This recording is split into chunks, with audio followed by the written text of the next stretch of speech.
afternoon, Coronado Rotary. Welcome to 2025. Today we celebrate all kinds of things like Elvis's 90th birthday. We celebrate the 60s day, and we welcome our former executive director. Where is Jamie? Glad to have you. Would you all please stand, and Michelle Gilmore, would you come forward and do our inspirational moment and lead the pledge, please?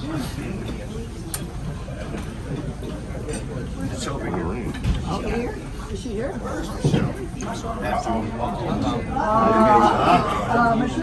Well, that's how we're going to start 2025. We're off to a really rocking good time. If you would, take a moment and reflect upon how blessed we are considering what's going on in the world, and keep in mind those folks who are really suffering up in up north of us in LA, Santa Monica, Pacific Palisades. We are blessed in all that we have, even if we're struggling. I pledge allegiance to the flag of the United States of America and to the republic for which it stands, one nation, under God, indivisible, with liberty and justice for all. All right, well, on that positive note, now let's, Lisa Lombardo, would you please come up and introduce our visiting Rotarians and guests?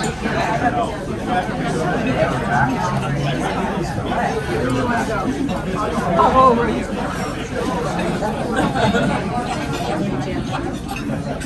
right.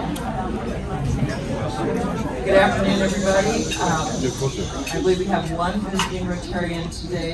He's a private banker from LA5, Chris Siesco. Welcome, Chris. Does anybody have any guests today? Right here. President Pat, fellow Rotarians, I'd like to introduce my special guest today, J.D. Douglas, my ski buddy.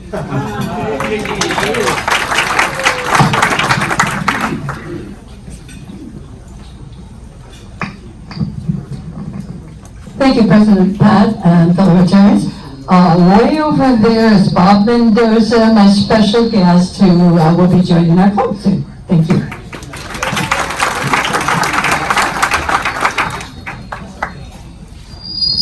Don't get near the speaker, yes.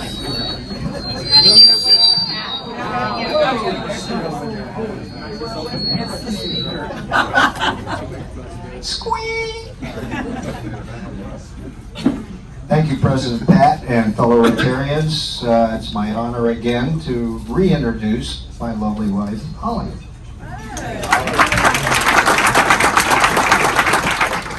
Anybody else? All right, can you all hear me in the back now? Is that working better? All right, thank you so much. Well, we have one more guest back in the back. 3 guests. Hold on here. My bad.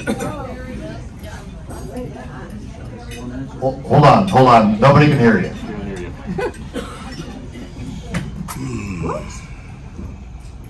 Well, I have 3 guests today, Tom and May Berry from London, England, and James Albrecht from Naperville, Illinois. All right, anybody else? All right, thank you all, and welcome from far away. Oh, Daniel.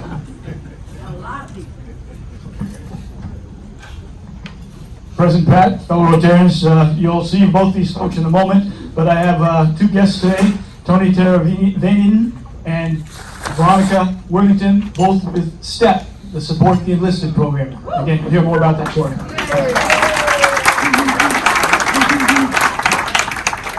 Anybody else? Okay, who wants to go back to 2024? All right, let's see here. Red Badgers. Red Badger's question of the day is, did you make it to midnight on New Year's Eve? Lydia and Alex, did you make it till midnight? Stand up and let everybody see it. Did you make it till midnight on New Year's Eve? They did. Congratulations. Shannon, did you make it?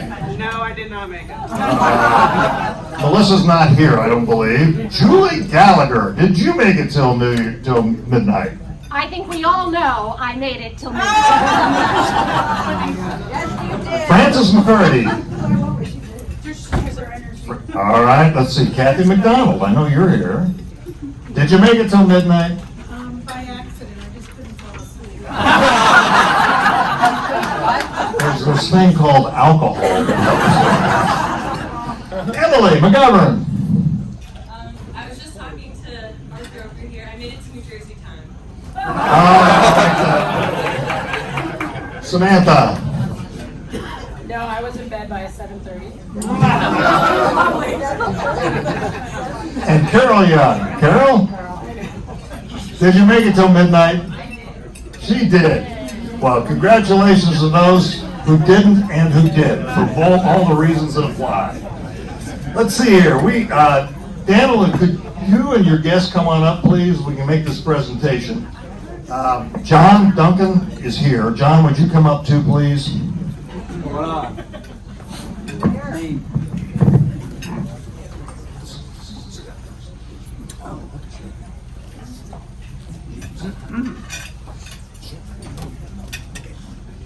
He asked if I'd say a few words. I'm very shy, but I'll do it.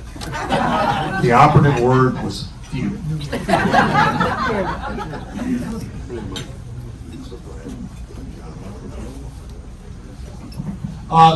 Well, first of all, I just want to say thanks to all the Rotarians, but what we're doing here today is we're presenting the large check to support the Enlisted Project, which, as most of you know, is a beneficiary of the Low Tide Ride and Stride, which you all work so hard on. They're a wonderful organization that, again, and they can describe it better than I can, but the way I describe it to people is they help service members, enlisted personnel, when they have usually a temporary issue in their life that could potentially disrupt their entire life, whether that's a car accident or an eviction or a loss of a job when a husband or wife is deployed, and they help them get through that and do financial counseling. And I think they're a wonderful organization. I'm really proud to have them as part of the Low Tide Ride and Stride, and thank you for supporting them, and congratulations.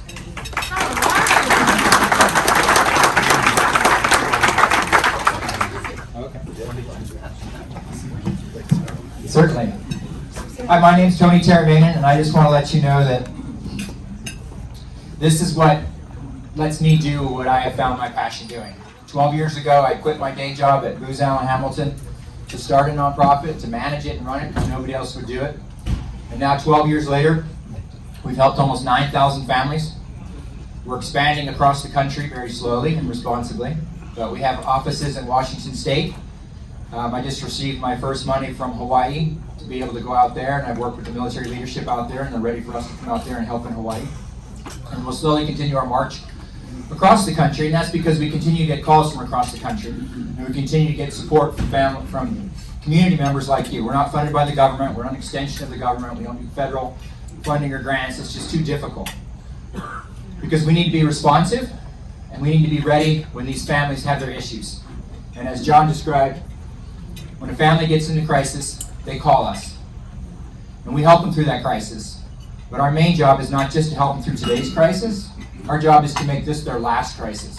And over those 9,000 families, 90% of them, a year after our program, have their financial world completely on track, and they're chasing their financial goals for the rest of their lives. They don't need any more help. So thank you for helping me do that. I really appreciate it.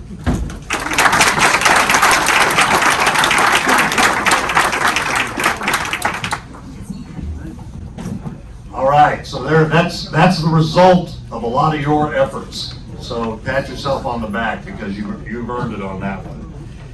A couple of announcements and updates. Pat Flynn, where are you? You're here. Pat Flynn, where are you? Right there. Happy birthday, Pat Flynn.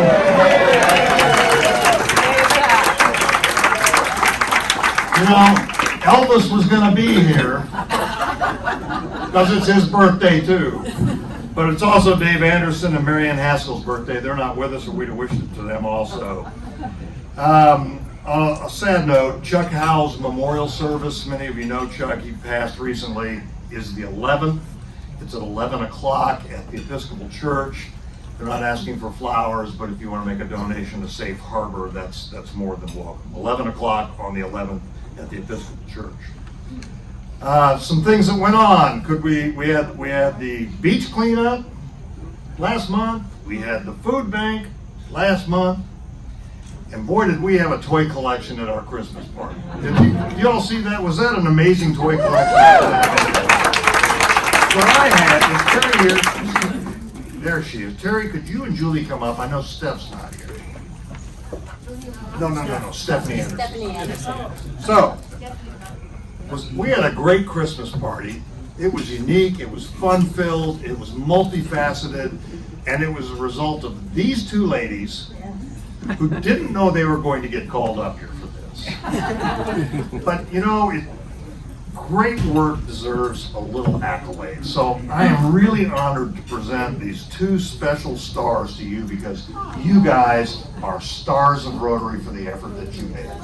Thank you so much for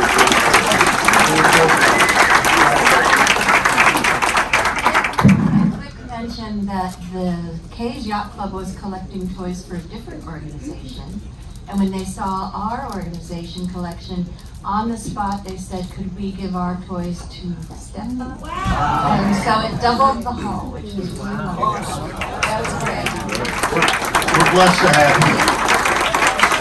So those of you who are new, who are Red Badgers, and who just were new Red Badgers, so are they. This shows that it doesn't take much to have a significant impact quickly, and we're blessed to have both of those ladies, and Stephanie, who's not here today. Chris Keys, would you give a brief presentation about the WAPI program? WAPI. Yeah. WAPI. And tell us about it. Yes. What is a WAPI, you ask? So it's not an AI robot. It actually stands for Water Pasteurization Indicator. And it's a lot of words, but really we're inviting all of you to join Rotarians from this club, as well as Rotaract from UCSD and CHS Interact Kids. And we're all going on January 26th from 10 to 4. You can come and go anytime during those hours. And the UCSD Rotaract, this is our 10th annual, it's so much fun. They are planning on building 800 of these WAPIs. And they're these small plastic indicators that go into water. And as we know, millions of people across the globe are affected by disease-filled bacteria water. And it causes millions of deaths or hundreds of thousands of deaths, a lot of disease. So come, it's gonna be fun. There's lunch served and we're carpooling. So if you're at all interested, come see me or Luann Miller. And January 26th, it's a Sunday. So, and you can come anytime between 10 and 4. And Heidi Bergner and Luann and I are for sure going, and I think Eric Nelson. So please come. It's a lot of fun, and you get to see a lot of young Rotarians there. So thank you very much. Thank you, Chris. Yet another way for you to get involved if you want to. Brandon, would you like to speak about the golf tournament, please? Absolutely. Thank you, President Pat. Looking forward to our golf tournament scheduled for Friday, March 14th. We're going to be holding a golf committee meeting tomorrow at the Coronado Golf Course in the boardroom at 12 o'clock. So we encourage members as well as new members to come join and help us out. And then finally, we are looking for more golfers. So if you know anyone that would like to golf on March 14th, please let myself or Chris Shearhorn know, and we'd be happy to get them signed up. Thank you, sir. Appreciate that. The one thing I'll add into that is if you are, we already have 3 teams signed up. There are 7 more spots that will get a shot at the $100,000 hole-in-one. So if you want to sign up to play golf and you want somebody on your team to have that opportunity, you better break a leg and get to Debbie and let her know your team. So March 14th on that. All right, let's see. We had some pictures of Suzanne Fonts, our own Suzanne Fonts. She's not here. She went to the Rose Bowl parade. She actually worked on the Rotary Rose Bowl float, which won an award. Wow. And is Natalie here? Did Natalie get here? Natalie Bailey? Natalie Bailey. All right, would you like to make your announcement to the tune of a $50 fine? That's $100.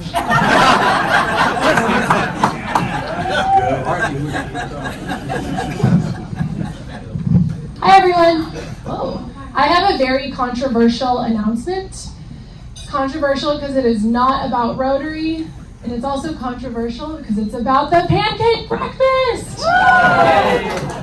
which we are not bringing back as Rotary, but the Village Elementary wants to bring it back, and they asked me if Rotary would participate and help them plan it, and we said no. But we will get volunteers. So I have a volunteer sign-up sheet. It's January 25th. If you're like me and remember going to pancake breakfast as a kid and seeing Paul Plum doing his fire tricks, it's just like very nostalgic. Yes? The Village Elementary, the Parent and Teacher Association, PTA. It's going to be fun. It's a great opportunity for us to show off that we like helping the community, and some people will probably still think we're in charge of it, which is a win-win for us. We don't have to do anything, but they'll associate us with it. So I'm going to pass this around. I've already had quite a few people sign up. Well, there is a QR code up there to buy tickets. I guess they're $5. Again, didn't plan this. Don't know if it's going to be a train wreck, but I'm trying to get like 20 volunteers. There is most likely more information in that QR code, and I can have someone send that out to the club. Thank you. Thank you, Natalie. We also had one other big project last month. We're jumping around here a little bit based upon who's here, but we had one other project, and Bob Syverson, would you like to speak to that project, sir? Oh, yes. God, you'd think I was from USC. Thank you, President Pat. And I really want to thank everyone who's here today, because I knew you knew I was speaking, and I really appreciate y'all showing up. First of all, first slide, this is what we did. 330 gifts, 29 Rotarians, 21 non-Rotarians, all met at the fire department on Christmas Eve, and delighted over 330 individuals with gifts. I will also note that the two Red Badgers up here were on that committee too, the rest of you Red Badgers, and they were a special part of it. Next slide. That's a picture. There we are. Santa's inside. Those are all the Santas. Everything went well. I want to give special recognition to Tim Hodges, who's been on that committee and co-chaired it for 15 years. I know a lot of people who have been Santas, everything. Dave Lowenberg celebrated his 15th year as a Santa. Ginger Cox has more years on the committee than either one of those combined. My wife, Terry, who was a Santa recruitment specialist and an elf, and Sarah Stillman, who's not here, who was also a Santa recruiter and helper. Our impact on the community was immeasurable. Next slide. This is just so you can all see your names. It's not your birthday, but if you're up there, you were there, and most of those people brought someone else with them. Which, you know, when we say the Santa committee, it's not just all you, the spouses and the grandkids and daughters and such. And we always like to measure our impact, but we know we had a great impact on the kids. But next slide. We have our own Rotary Santa, Doretta Ragland. I was able to give Debbie a $5,000 check from her. She's my neighbor, and she loved the Rotary Santa program so much she gave $5,000 last year. I went over and told her, hey, we got these new suits, we're going to come by and we're going to say hi and thank you. We brought her an orchid, and she said, well, that's probably worth $5,000. She wrote a check right on the spot. And we got $70 that David Lowenberg, people just give Santa, they give him money. And I know they didn't give any to the rest of you because I didn't get it. I got money, but I forgot to bring it. It's by my. Oh yeah, see that? Four-way test. I know a few others that could see me afterwards where you forgot. And giving my forecast, since that's what we're doing now for next year, the Santa program will be occurring on December 24th. And it's not too early to sign up. I appreciate all of you that did. And I was going to have everyone stand up that was part of the program this year and throughout the year, but then there'd only be 8 of you sitting down, and I thought that would be unfair. So, thank you very much, Pat.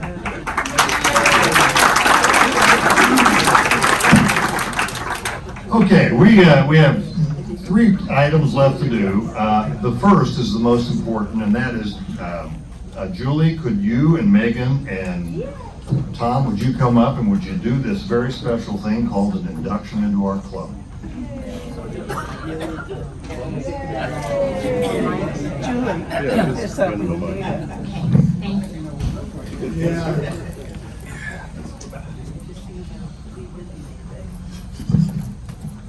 All right. So everybody knows we love to induct new members.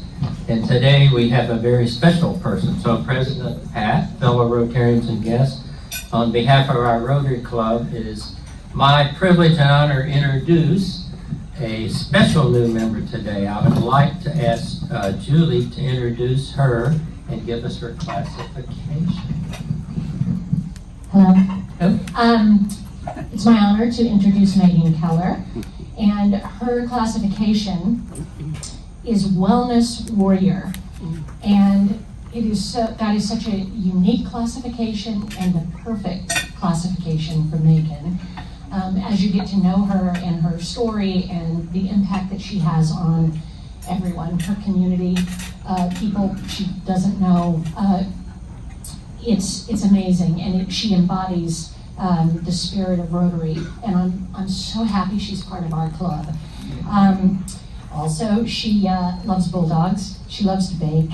She's the most amazing listener in the world, and she has a habit of just dropping off little gifts and thoughts to brighten your day almost every day when a friend is in trouble. This is the kind of person she is, and she's joined our club. And so, without further ado, Megan Keller. Yay. Thank So, we welcome you to, guess what? The best Rotary Club in the... Yay! There we go. To our global organization of volunteers dedicated to improving our world. Our club thanks you for your willingness to share the values of service and fellowship.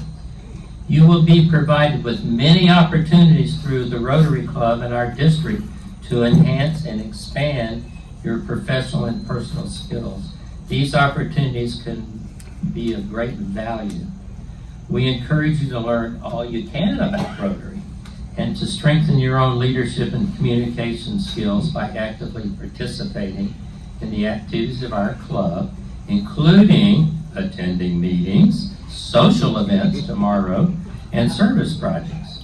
So I have just one question, and that is, what was your primary motivation to join Rotary? Oh, thank you. Thank you, Julie, and thank you, Tom. And thank you for the warm welcome. As you know, I'm Megan Keller, and very grateful to become a part of this amazing group. My greatest motivation is going to come from a simple poem that happened to be my meditation for today. So with that, I'd like to read it to you. Took a picture and said, wow, this is a sign. And it goes like this. Sometimes we know hope as much by its absence as by its presence.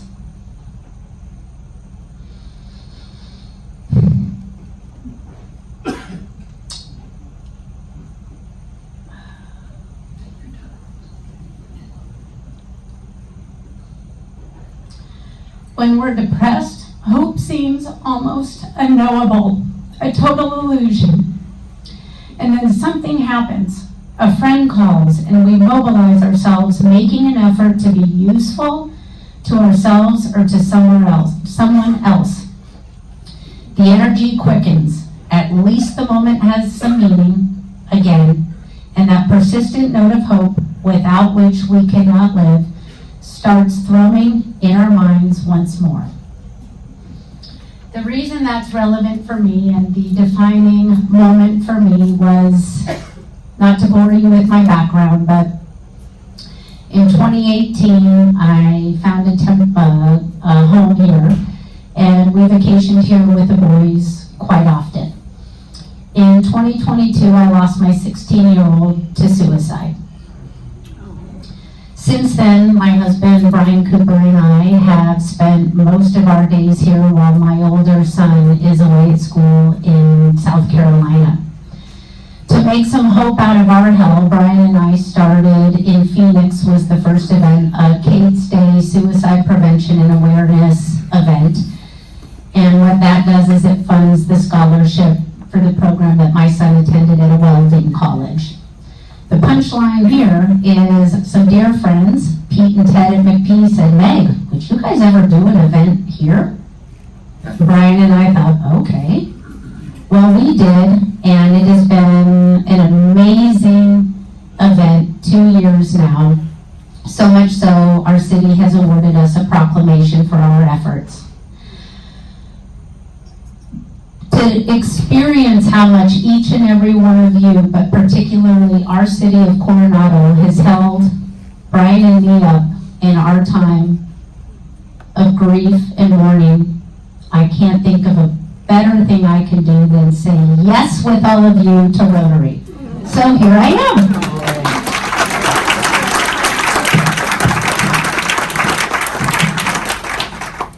That's incredible. And when I met Megan and heard her story, I'm going to tear up for you guys too. It's incredible what she has done and overcome.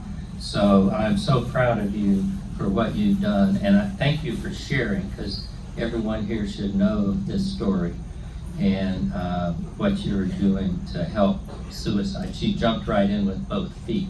So now, Julie, would you please present her with her Rotary pen? I would love to. All right. It looks good. All right. So everybody stand and welcome our newest Rotarian.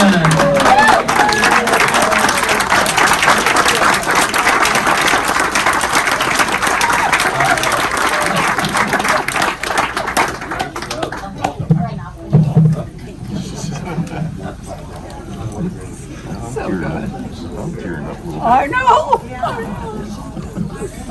Okay, one of the things we try to do, what I tried to do this year is introduce especially the newer members, and I mean anybody who's been in the club 5, 6 years or less, to why some of the projects we have exist, as well as remind some of those of you who've been here longer than that why the projects we have exist.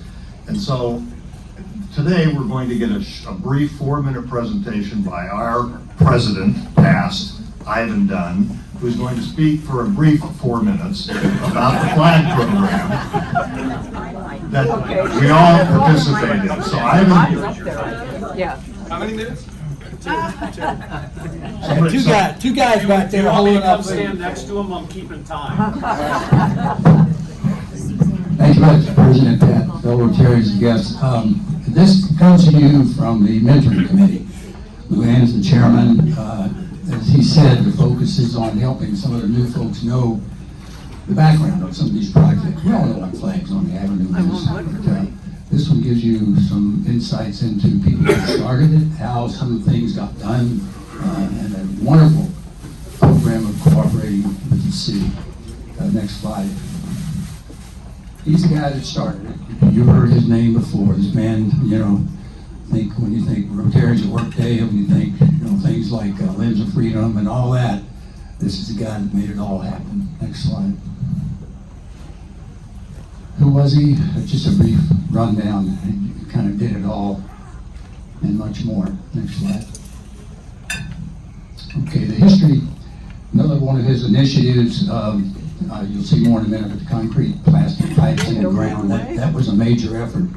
180 flags, 11 times a year. We have fellowship afterwards. There's a budget for that. Currently 76 members on the committee.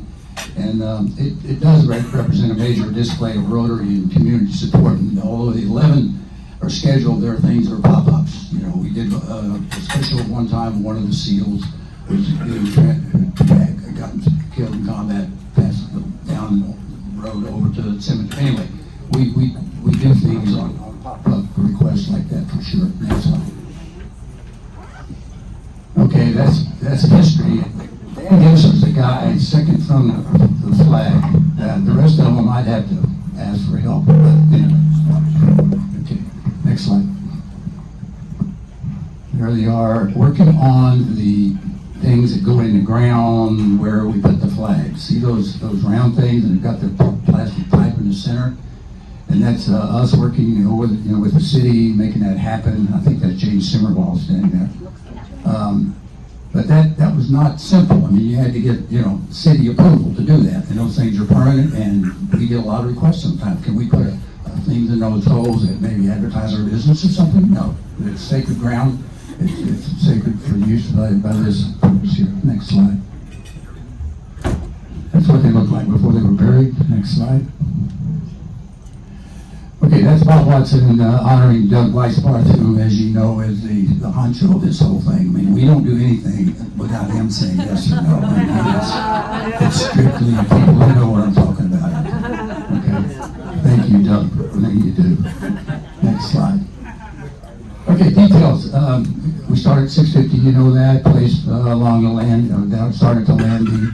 Some of us get down there a little bit earlier, put the flags up, going down to the landing, because that takes, you've got to carry 2 flags. Anyway, it says we trained at 6, but that varies based on sunset and so on. And we execute respect to protocol and special treatment. If a Rotarian sees a newbie, a red badger, dragging a flag on the ground, they're going to hear about it. Okay, that's it. Don't drag a flag. You don't have to be a red badger to get that. You shouldn't have. Next slide. Old hands get it too. Okay, that's obviously back in the pandemic, foggy morning. Next slide. That's the family, the Weisbarth family. That's young Jake and John. Next slide. There we are on Orange and First, getting ready. Next slide. Next slide. No, next slide. Okay, the key to the success of this thing is really working with the city. I mean, the city allows us to put that trailer in the basement of the police station, for example. And they also have a police escort. And one time we even had about, 15 cars following us out there. And so that connection, that involvement with city leadership is really special. We wear our vests, we play martial music. We get a lot of honks and shouts and thumbs up and that kind of thing as you're marching down, and that's special. Next slide. Okay, also trash pickup. How much time have I got here? Zero. No, okay. Real quick. I'm not done. Thank you, Ivan. So, if you're interested in that, see Ivan or see Doug.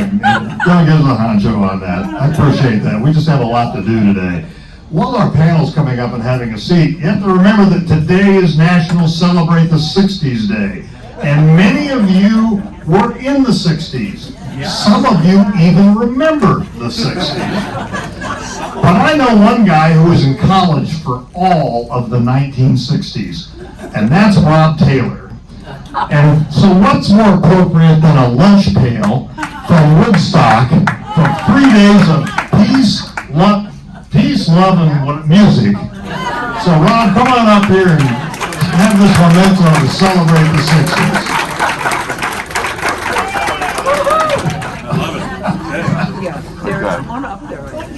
So it's my pleasure at this time to turn it over to Dan Gensler, who will introduce our financial panel. Dan? Thanks, President Pat.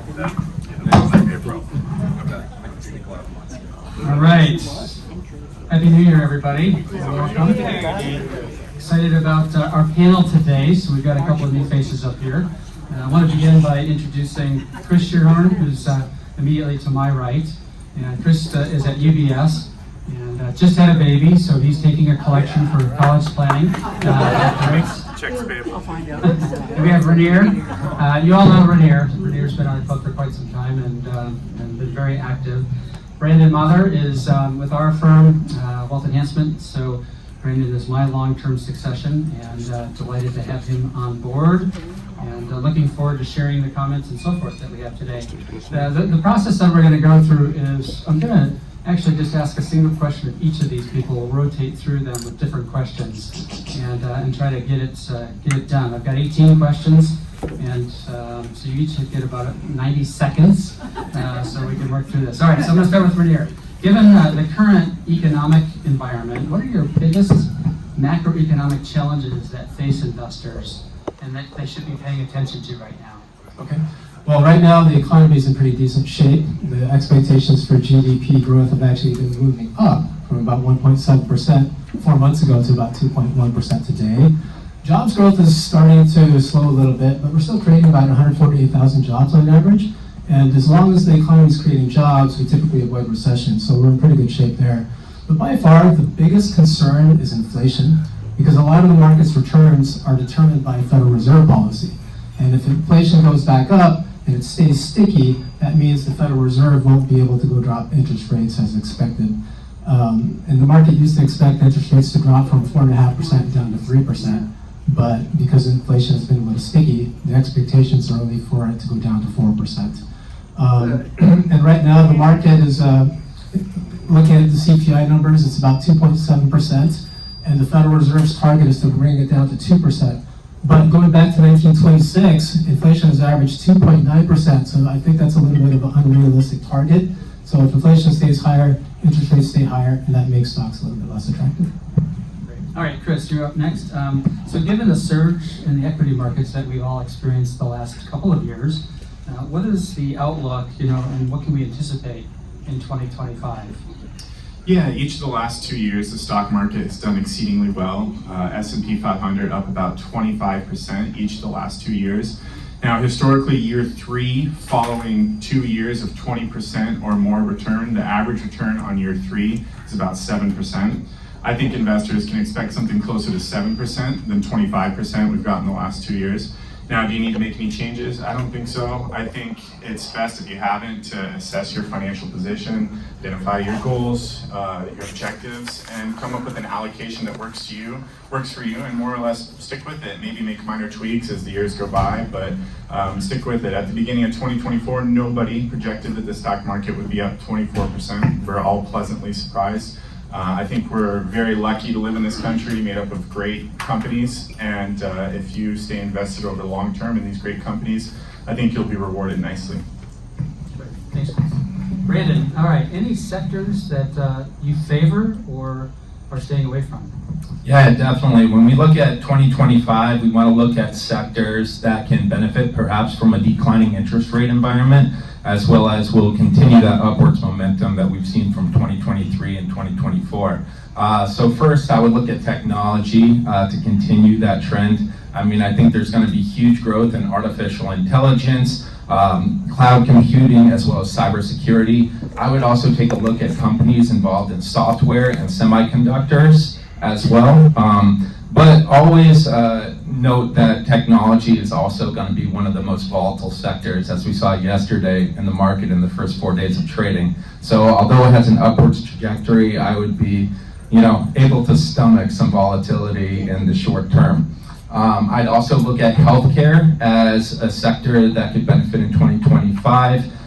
With an aging population as well as people living longer, there's going to be a lot of demand for healthcare, especially in biotechnology and pharmaceuticals, which could drive healthcare up. Financials could also benefit with the steepening yield curve, which basically means that shorter-term interest rates drop while longer-term interest rates stay longer and could bolster financials. Some sectors I'd be cautious of in the next year, not saying they'll be negative, but maybe cautious of consumer discretionary, which is basically luxury items or travel. The reason being to be a little cautious there, not so much because of the declining interest rate environment, but more so because of the high consumer debt that people have, as well as the economic uncertainty leading into 2025. Also, I think that utilities and perhaps real estate could have some challenges with a higher relative interest rate environment, as well as the possible deportation and immigration policies put in by the new government affecting the labor force for real estate. Great. All right, we're going to stand you, Brandon, for one more question. What about this thing called Bitcoin? We're hearing quite a bit about this, and maybe you could just share a little bit about what is it, and should an investor consider? Yeah, absolutely. So Bitcoin, Ethereum, XRP, and the 13,000 other cryptocurrencies out there have certainly made headlines over the past year. I believe it's actually warranted. I mean, 2024 return was 121% for Bitcoin. 2023 return was 153%. So, I mean, obviously the returns are there that we can't just disregard. However, if you are going to, I wouldn't necessarily concentrate or position your entire portfolio into cryptocurrencies because of the huge volatility that you can experience. I mean, we've seen 20, 30, up to 50% price changes in a very short period of time. And the thing with cryptocurrency is it's going to make headlines when it's doing well, but no one seems to be talking about it when it takes a 60% plunge like in 2022. If you're going to allocate some of your portfolio to cryptocurrency, I would suggest maybe 1 to 5% of your portfolio, and I would concentrate on those well-known cryptocurrency names. I was telling Chris, my future brother-in-law mentioned a cryptocurrency named after Elon Musk's snail called Gary in November, and that's currently down 50% since November. Gary. All right, Rainier, with the risk of potential recession still looming, how should investors be adjusting or changing their portfolios? Okay. Well, economists have actually been steadily lowering their odds of a recession. 2 years ago, it was at 65%. Now it's down to about 25%. So it's been moving in the right direction. GDP growth, jobs growth, lower interest rates have all helped lower those odds of a recession. So from a recession risk standpoint, there's really not much to do. Also, historically, after an election, when Republicans sweep, the stock market averages a yearly gain of about 12.2% for the first 2 years, and a more mediocre return of about 5.2% for the last 2 years. But we're also entering the third year of a bull market, and there's going back to 1950, on the third year of a bull market, the average return is actually really low, like about 2.1%. So since stocks have been up while bonds have been down for the past 2 years, it's a good idea to rebalance your portfolio to get back to its long-term targets. I've been hedging and buying some buffer ETFs. Now these give you exposure to the stock market, but it also protects you against losses of 9 to 15%, and even as much as 100%. So the more protection you get, the lower your upside, but that's a trade-off I don't mind having here. Great. Thanks, Rainier. All right, Chris, can you speak to the Magnificent Seven? What is this? You know, what impact have they had on the markets overall? Just speak a little bit to this subject, please. Yeah, the Magnificent Seven are the 7 biggest companies in the stock market. You've all probably heard their names, or you've probably heard all their names. To see if I can get them all. Apple, Amazon, Facebook, Google, Microsoft, Nvidia, and Tesla. The Magnificent Seven. They have been driving the stock market the last 2 years. As I mentioned, the S&P 500 has been up about 25% each of the last 2 years. Those 7 companies are responsible for about 75% of that return. So if you take out the 7 from the S&P 500, so the bottom 493, the return is about 5%, much different than 25%. So these 7 companies are absolutely driving the market. Now it's not always great for them. 2022 was tough. Just about each one of these companies was down 50%. Tesla was even down 65% during the year, and I think CNBC held a funeral for Tesla and Elon Musk's bank account during the year, but they've come roaring back, obviously. But yes, they are absolutely driving the market in a concentration that we haven't seen in the last 20 to 30 years right now. Great. Kristen, we'll stay on you. And just in regards to the tech stocks, and we've seen such a bull market, strong bull market in the last decade for tech stocks. Is this trend going to continue? Are we headed for a tech sector correction? What are your thoughts? Yeah, the tech sector has done really, really well the last decade, especially the last 2 years. 2022 was tough on the tech sector, like I mentioned, the Mag 7. Tech sector was down about 30% in 2022. But no, I think that this sector is going to continue to do well over the next decade. The reason why is because the companies that make up this sector are creating new innovative products, services, business solutions that have the potential to change the way we live our lives, change the way businesses operate that we don't even know about yet. A couple examples that you guys are all familiar with. Apple came up with the first computer, or their first computer, in the 70s, 2007, 2008 rolls around. iPhone. Now everyone in this room has an iPhone in their pocket. Everyone in the world has an iPhone, pretty much. Another example, NVIDIA started as a small computer chip company making computer chips for computer video games in 1993. I mean, how small was that market in 1993? And now today they're the leader in this AI revolution that's going on that didn't exist 5 years ago. So those are two examples. There's many, many others, and many others that we will only know about 5 or 10 years from now. So I think that the sector will continue to do well, will be volatile, but continue to do well. That's great. All right, Brandon, investors who might be looking for fixed income, share some thoughts on munis versus corporate bonds, treasuries. Absolutely. So, yeah, when taking a look at the fixed income landscape, I think it's important to consider your investment objective, your risk tolerance, and your tax situation when looking at any sort of fixed income investments. Obviously, municipals have that tax advantaged characteristic about them. So if you are a high income earner, especially in states like California where you have the high state tax, it's really, it could be very advantageous to look at municipals as part of your fixed income or safety portfolio there. Corporate and investment grade bonds are also something to look at, especially in a decreasing interest rate environment. It could benefit them. Right now, we are seeing the spreads that they offer in investment grade and corporate grade. It's not that large of a spread, which is basically the benefit that you get from a corporate bond for taking on that additional risk over a treasury. Treasuries, of course, are going to be the safest of the three fixed income investments, fully backed by the federal government.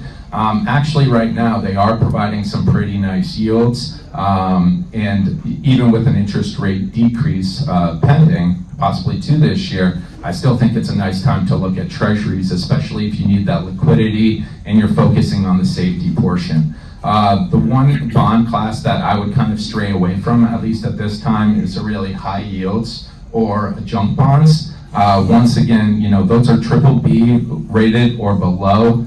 They have equity-like correlation, but the spreads that they're providing, the additional yield, is not, it doesn't warrant taking that additional risk over treasuries or corporates. Great, thanks, Brendan. All right, Rainier, with the new administration coming into office in just less than 2 weeks, what kind of economic policy shifts might we see, and what effect might this have on the markets? Well, the biggest by far is tariffs. They're projecting 25% on Mexico and Canada and an extra 10% on China to bring it up to about 60% for them. We're averaging about 3% currently, and implementing that would bring us back to levels not seen since 1930, which was the 20% level. As you look at the history, that accelerated the Great Depression. Now, tariffs make everything more expensive. You know, and higher prices lead to more inflation, and more inflation leads to higher interest rates, and higher interest rates lead to lower stock prices. So some studies suggest that tariffs could knock tech stocks down by about 6 to 9%, and maybe the overall market by about 4 to 5%. And it's also expected to reduce GDP by about 2%.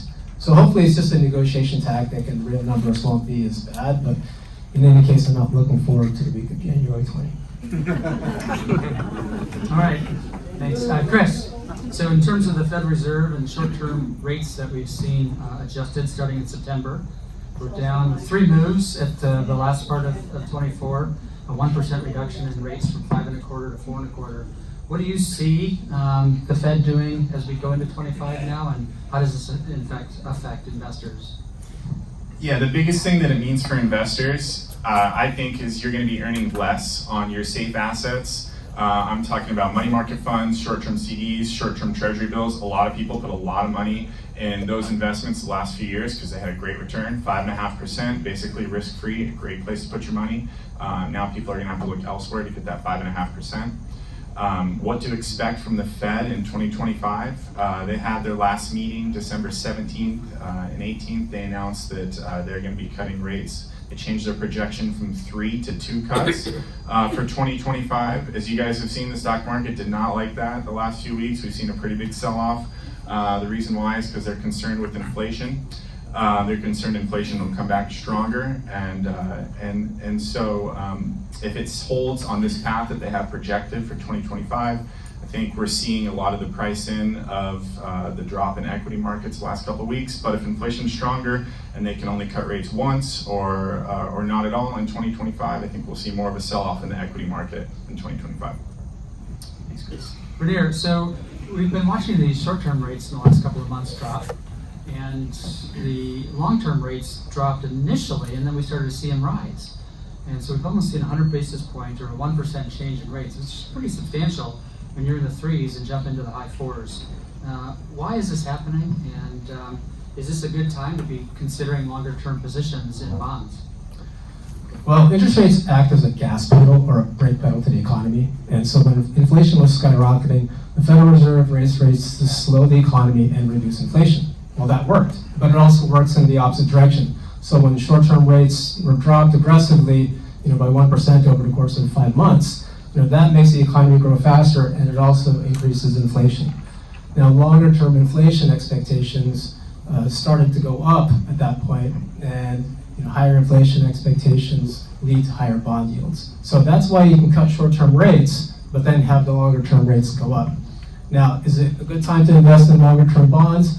Personally, I'm not a fan. Our deficit is expected to be about 1.9 trillion, and if we get some tax cuts, that's going to make that deficit worse. And how do you fund that deficit? By selling bonds, and that can hurt the value of long-term bonds. I also manage Rotary's investment account, and we've held only bonds with maturities of less than 1 year. It's allowed us to make money while bond investors have been pretty much destroyed. You can get a 10-year bond for about 4.7%. It's not bad. It'll probably match the expected rate of return for stocks over the next decade, but short-term bonds give you a 4.6% yield with about 85% less risk. Thanks for that.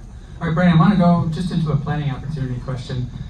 Those of you who have contributed 529s for your kids or grandkids and didn't spend, you oversaved, you did too well. Are there some opportunities on what we can do with that capital or cash inside those 529 plans? Yeah, so starting in 2024, just last year, the IRS gave the option to roll over any unused 529 funds that weren't used for a child or grandchild's education over to a Roth IRA for that child or grandchild, which is to me a huge advantage because for me a Roth IRA is probably the best account, most tax advantaged account that you could possibly have. Now the IRS of course does have stipulations on doing this. The 529 account has to be held for at least 15 years. You're not able to roll over any contributions and the earnings made over in the past 5 years to that Roth IRA. They do set a maximum lifetime rollover amount of $35,000 from the 529 to the Roth IRA, and the rollover amounts each year are capped at the Roth IRA contribution limits, which are $7,000 for those under age 50, $8,000 for those over age 50. One of the nice things about this rollover aspect, though, is it isn't constrained to the same income limitations that a Roth IRA is. So you could be making whatever income, and you can use this strategy to move the assets over, just as long as the beneficiary of the 529 plan matches the name on the Roth IRA. So to me, I think it's a great advantage that children or grandchildren that have leftover 529 funds should take advantage of. All right, back in 17, we had some tax cuts. So Chris, I'd like to just have you talk a little bit about, right now, the 17 tax cuts are planned to sunset at the end of this year back to where they were in 2017. Chris, if you could just share a few thoughts on where we're headed here and a little speculation perhaps. Yeah, so the tax cuts did two main things. Cut the corporate tax rate from 35% to 21%. It also cut taxes across the board for just about every individual in our country. The one group of people that it did not cut taxes for is high earners in states with high state income tax. So I don't know if anybody in this room knows anyone that falls in that bucket, but maybe they're paying more in taxes than they were in 2016. But no, the Trump team has said that they want to make permanent this tax cut that they put place in 2017, or at least extend it. So we'll see what they if they can do either of those. I've seen that they don't want to make any real major changes to what they already passed, so I would expect it to at least get extended, if not made permanent. And people's tax situation likely won't change much as it gets extended. Great, thanks. All right, Rainier, national debt. We're now at 36 trillion, and GDP is 29 trillion. Where are we headed from here? This is the second time in history this has happened, back at the end of World War II and presently. So what does it mean for investors, and how concerned should we be? In the short term, not too much. The Wharton School actually did a study on this, and they projected that the U.S. debt can go up to as high as 175% to 200% of GDP before things start to fall apart. So under the current trajectory, we're expected to get there in about 20 years or so. So should we be concerned? Yes, in the long term, but not over the short term. The markets will show concern by causing interest rates to spike, and you'll see the ratings agencies start to drop the credit rating in the United States. It used to be AAA, now it's AA+. And once it falls to single A and then triple B, that's when things will get really bad. So for now, we're years away from that. Great, thanks. All right, international markets, Brandon. Let's talk a little bit about that. The last decade, well, more than a decade, has been not so kind to international markets and very kind to our domestic markets. Can you speak to international? Should investors hold international positions at all? Yes, they should. I think when taking a look over the past 10 years and really 13 years, international markets shown by the MSCI ACWI have an average annualized return of 5%. And that's comparison to the Russell 2000 of 11% and the S&P 500 north of 13%. So clearly in the past 10 years, it has not been beneficial, to have a lot of your assets in international or emerging markets. But moving forward, I think international emerging markets definitely should make up a portion of your portfolio. One reason for that is the valuations are very low over in international and emerging markets. So if those countries do rebound, then you're going to see a lot more growth in the international side than perhaps domestic. Two, being diversification. I always, caution clients, don't put all your eggs in one basket. And by betting 100% on domestic or U.S. stocks, you're simply doing that. So I would think around a 20 to 30% exposure to international and emerging markets is the proper allocation in your portfolio. The last reason would be that I really think that emerging markets might have a terrific 2025. There's a lot going on in emerging markets, and they should have a rebound this year. Great, thanks. All right, let's shift gears to the estate planning side of things. And in terms of where we are currently with what you're allowed to die with and not pay any estate taxes, can you maybe just speak a little bit to where we're at and maybe where that might be going? Absolutely. So currently, the estate tax exemption, is set at $13.6 million per individual, or $27.2 million per married couple. And what that basically means is that if you pass away with more than those amounts, then that additional amount is going to be taxed by the federal government at a 40% rate. Now, those are pretty high estate tax exemptions that were put into play with the 2017 Tax Cut and Jobs Act. That 2017 Tax Cut and Jobs Act, as Chris mentioned, is set to sunset at the end of 2025 on December 31st, back to the original levels, which were about $7 million per individual or $14 million per married couple. So we'll get a little bit more better sense of where this is going probably in the next couple months. But I would pay attention to it, because if there are not changes made to this act, then I would definitely, if you fit that mold with high estate, I would definitely speak to your financial advisor or estate planning attorney to really speak about some gifting strategies, irrevocable trusts that can help you give away some of the assets and reduce your estate, before you're stuck with the lower estate tax provisions. Great. Thanks, Brandon. All right, Chris, coming back to you. On the corporate tax front, there's been a lot of talk about the possibilities of reducing corporate taxes even further. How will this affect the markets if that were to come to play? Yeah, as I mentioned earlier, the corporate tax rate was cut from 35 to 21% with the 2017 Act. The Trump team has said that they want to reduce it even further. I don't know if that's going to be 18%. I've seen 18 floated, 15 floated. We'll see what they can actually accomplish. If it does happen, I think the market will view it as positive. It's more money for companies to invest in their company, grow their business, or more earnings for shareholders. So if it does happen, I think it's a positive for the market. Great, thanks. All right, Rainier, coming back on the overall market, fundamentals. How important are fundamentals compared to some of the macro factors that exist when looking at and evaluating stocks? Well, they're all important, they're all tied together, but I would say monetary policy has been the most important factor. It's had the most effect on stocks over the past 25 years in my career. You can have bad earnings and a recession, but stock prices can go up, like they did in 2020 because the Federal Reserve was flooding the economy with so much money. So in terms of predicting what stocks will do, an interesting study showed that what really mattered was none of those things. The strongest predictor was actually how much people's wealth was tied to stocks. And I actually left some charts there on the table. You guys can take a look at it. If you take a look at that, there's a very tight regression line, and it shows the correlation is about 90%.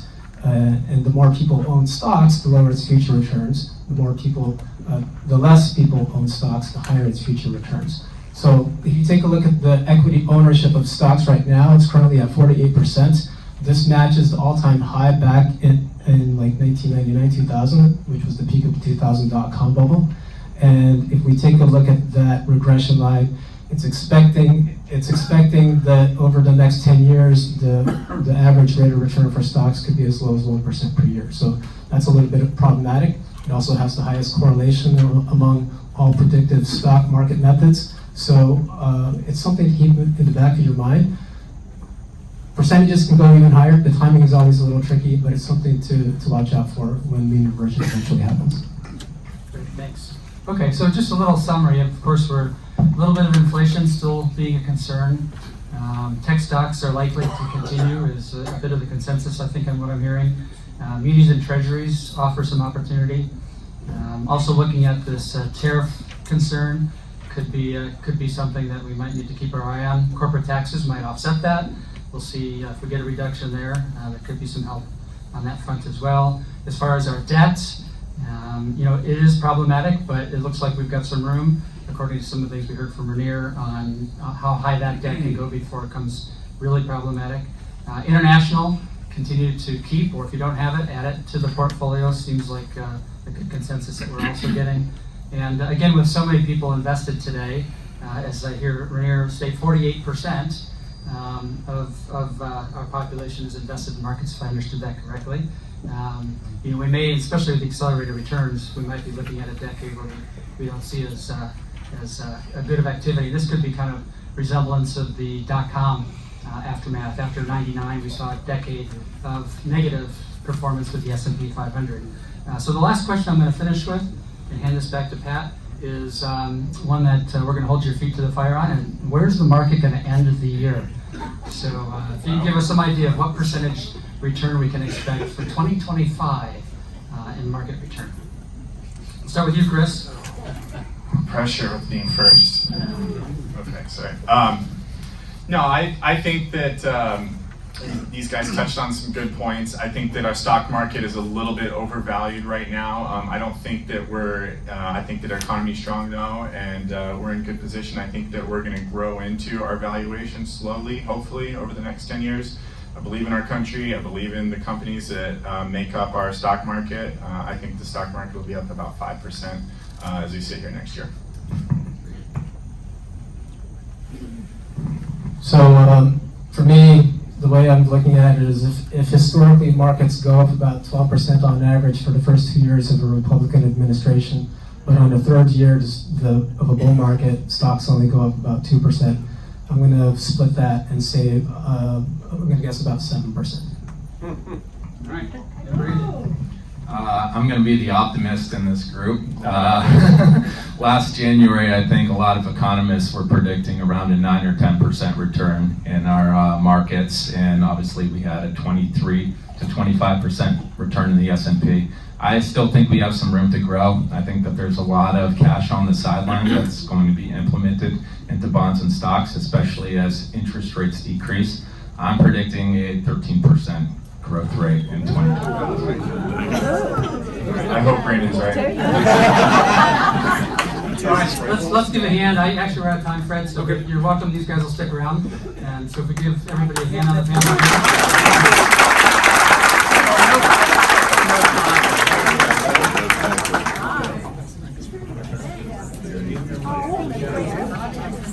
As always, we're blessed to have such talent in our club. Thanks to all you gentlemen. Dan, thank you for orchestrating that. I appreciate it. And we will see at the Christmas party who wins the big prize. Hearing that, go forth, enjoy, celebrate the 60s days and 2025.